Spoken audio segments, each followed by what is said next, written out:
Hello, beloved gamer, and welcome to Live Fires. Today we're going to do a jump going from the canal to the tower. And the goal of this tutorial video is to help you get this jump as consistent as possible so that you can use as little mental energy as possible in your actual matchmaking games. We're going to split this video up into three sections. The first section is the demonstration here. The second is going to be the inputs needed. And finally, we're going to go over the ideas to help make this trick more consistent. So, let's go ahead and get started with the tutorial of this video. Specifically the inputs. Jump on top of this object. We want to be closer to the edge, closer to the edge of it. And here is where we're actually clambering to. We want to be able to look away from this clamber spot in order to get this trick more consistent. And we'll discuss why later. Now here come the inputs. We want to sprint. Hold forward on the left analog stick the entire time. Hold towards the clamber point on the right analog stick. For me, that's going to be towards the left. And finally, we want to crouch. And we'll discuss why later. Watch my controller. I'm going to demonstrate these inputs. There we go. I'm going to do it one more time. Feel free to watch my controller again.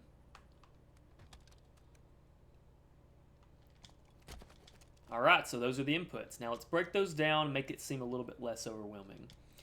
Let's discuss, before we get into the ideas section, a general principle of learning jumps like this.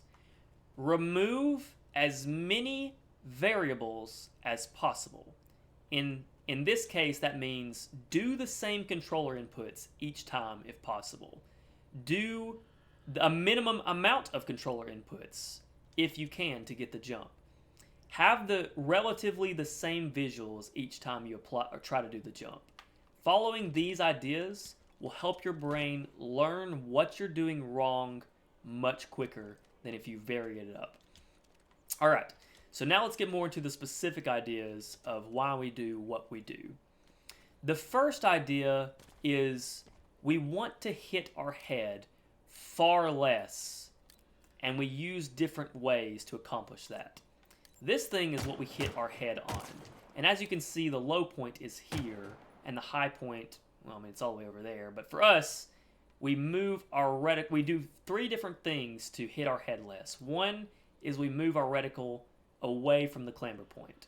This allows us to jump at a higher area of this ramp so that we avoid hitting it. If we jump towards this, hitting it would be inevitable.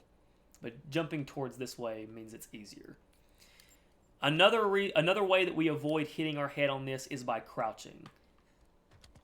If we did not crouch, the chances go up that we hit our head on it for some reason. Finally, the third thing that we do to avoid hitting our head on this thing is by sprinting. So let me show you something real quick as I explain why this is the case. We're going to do a standard jump as far as possible and drop the gun to show where that goes. And then finally, we're going to do a sprint jump and demonstrate we got just a little bit past it. So it's not a significant difference, but there was a difference. So then the question becomes, do you sprint or not? Well, the idea is that if you sprint, you cover more horizontal distance, quicker than if you did not sprint. You cover less horizontal distance than you would if you sprinted. We want more horizontal distance so that we can clear this thing just a little bit faster and make it slightly more consistent. So I do recommend sprint as you're learning this jump. That's the first idea done. We use sprint, crouch, and look away to avoid hitting our head on this ramp. Now let's talk about how to make the next idea, which is making this actual clamber easier. We can technically do this jump from here, and I can hopefully demonstrate that, as you can see. we don't have to stand on the edge. But definitely, to make it more consistent, standing on the edge feels better. Why is this the case? Simply because we have to move our right analog stick. Because we have an angle towards this clamber point instead of being more parallel to it, we have less distance to move the analog stick to the left. Because there's less distance, there's less chance of messing up the trick, and therefore more consistency when applying the trick. However, when you feel comfortable with this particular angle, it is important to do other angles, as you see right now. Because when in an actual matchmaking game, you're going to want to do this as quickly as possible.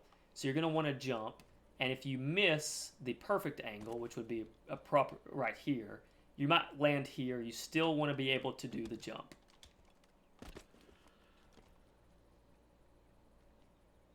So, the last thing I want to talk about is getting your visual memory used to this spot. And the way that you do that is by doing this trick often and continuing to do it. You'll get used to what this looks like. And you'll get used to what it looks like when you're not in the perfect spot either. The reason why it's important to do this is because simply if you know you're not at the edge of the platform, you can shimmy towards the edge of it and make the trick more consistent. So for instance, if I jump on this in matchmaking and I land over here, then I'm like, oh, I'm over here. I want to make this slightly more consistent, so shimmy over to the right a little bit. I'm now at a better angle and get the jump. Alright guys, thank you so much for watching. It's a joy to give you another tutorial. Let me know if you need any more help, and thank you for watching. I'll see you for the next video.